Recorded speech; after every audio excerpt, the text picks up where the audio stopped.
Tati was a happy little girl with one strange habit. She refused to eat anything except noodles, not rice, not vegetable, not fruits, only noodles. Her mother warned her gently, "Eating only one food is not healthy."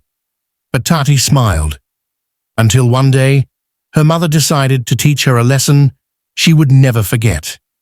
If you ever pass through Mango Street, you'll easily spot the cheerful yellow house where laughter never seems to end.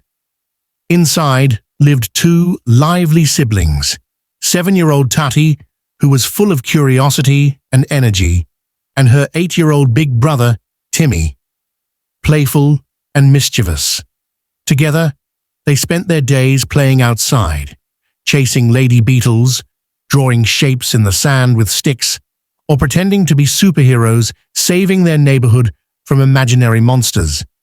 But when it came to food, trouble. Tati had one firm rule.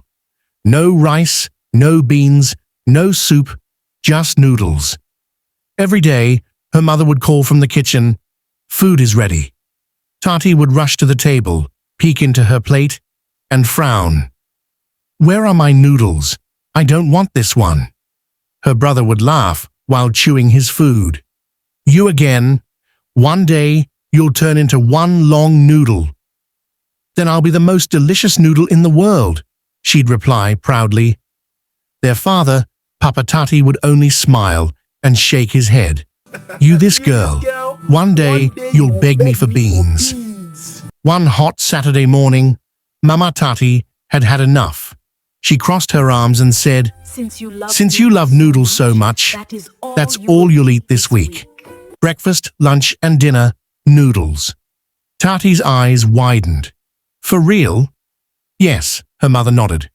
Instead of crying, Tati danced happily. "I'll be the happiest girl ever."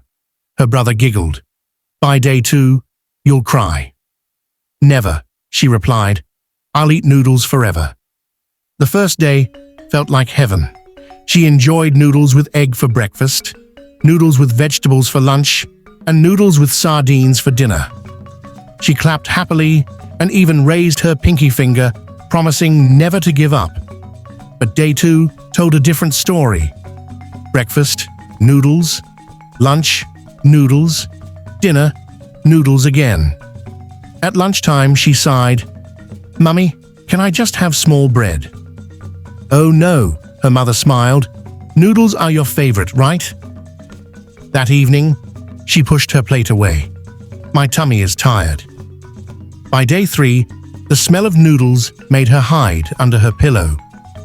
She dragged herself to the table and poked her food sadly. "Even the noodles are tired of me." Her brother laughed and offered to help finish it. She pushed the plate toward him. "You win."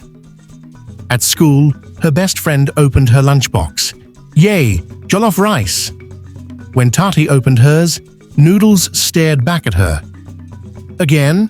her friend laughed. Even the class clown teased, holding up a donut.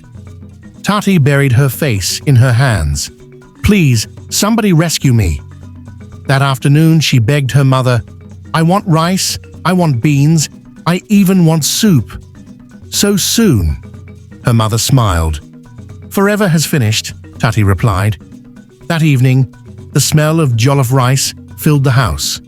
She took one spoonful and sighed happily. This is life. From that day on, she learned to eat all kinds of food, even vegetables.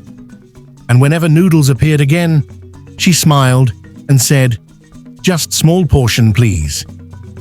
Her father would always wink and say, "That's my girl, the noodle queen who found balance."